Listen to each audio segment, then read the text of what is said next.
I'm Anthony Wayne, and what you're about to see is two interviews with two strangers, one from Haiti and one from Cuba, about their culture shock and their adaptation to American culture. Okay, so Lindsay, I wanted to interview you for this project because I know that you moved from Haiti to here 4 years ago. And I just wanted to know, did you go through any culture shock, which is when you come from a place that you're used to and you go to like a new place like here and it's everything is different? Well, actually, yes. When I had to, the transition was different, especially for the school, like school-wise. It was like different from Haiti. Like here, you get everything handed to you, but in Haiti, you actually have to work for it. Like the technology, we didn't have like that much technology in Haiti, but here, it's like you find everything on computer, even homework you do on the computer, but Haiti has to be like handwritten. And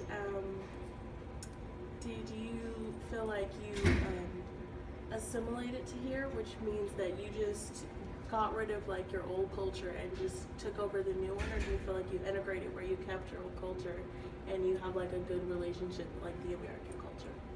Well, I could say I still have my own culture. I mean, I kind of like tried to fit in with the American culture, but it didn't change like my culture. Yeah, so it didn't have an impact on me. So you just integrate it. It's just there, but you still have your own culture. Yes. And did you have any problems with like our idioms? Because like they're different than yours. It's a different language. Yes, actually, some of them actually don't make sense to me. Like which one? It's sticks and stones. Break yeah, bones, yeah. but words will never hurt me. Yeah.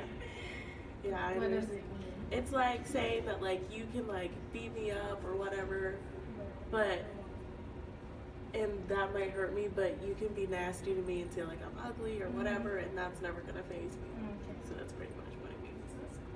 What's one in like Creole? Pas forcer cheval la jambe clos. Like, don't ever force things to happen. If it just happened, you let it happen. So that's it. So thank you. I'm from Laredo. And where are you from? I'm from Cuba. Originally. Okay. So I wanted to ask you, how did you feel when you came to the United States? Did you feel culture shock? Were you not accustomed to everything compared to as in Cuba? Is there any similarities in between, or was it a total just culture shock to you? Actually, I was in awe of America. I would say culture shock. Yeah, the culture is completely different. There were things here that I never thought would be possible back there. Same as in the culture. Politically wise, in Cuba, you cannot talk about the government, like badmouth it. Whereas here, you can say anything you want. Yeah, like the freedom of speech. Yeah, freedom of speech, exactly. That's something that's not available over there in Cuba. Okay. So my next question is, how did you feel after you came to the United States? Did you feel like you accommodated to the culture, or did you assimilate with it? I would say assimilated. Yeah. I did not like the culture back there in Cuba. Well, I do like the one here. You prefer the I American prefer ways? I prefer the American ways. Okay. And how about any idioms? Like, when you first came, obviously you didn't know English, right? Yeah, no, I didn't. I Okay. didn't know. So, but I mean, after you started learning that idioms from the American culture, were they strange? Like, were you strange to them? Did you not understand them? Like, did you not get them? It depends actually. It depends. There are times that there are metaphors and idioms and ways of speaking that I didn't understand because it's more about the locale of the figure of speech where it's from. But they weren't that difficult. They weren't difficult. You can tell when somebody said something that it was a figure of speech, whether it was or not. And you can kind of tell by context what it was about. Okay, thank you very much. As seen in Jocelyn's and Jose's interviews, both interviewees experienced some sort of culture shock. Both interviewees also experienced different types of adaptations. For example, Jocelyn's interviewer experienced integration. She did not forget her culture, but she also integrated into American culture. Jose's interviewee experienced assimilation.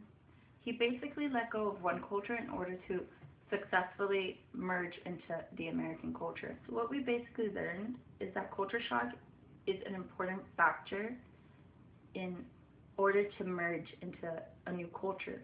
I've also seen in many of the films that we watch in intercultural communication, culture shock plays a key role in how someone's going to perceive the culture they're entering. Jose's interview, on the other side, said that he preferred the American culture and shedding the Cuban culture because he did not necessarily like the way that Cuban culture was set up.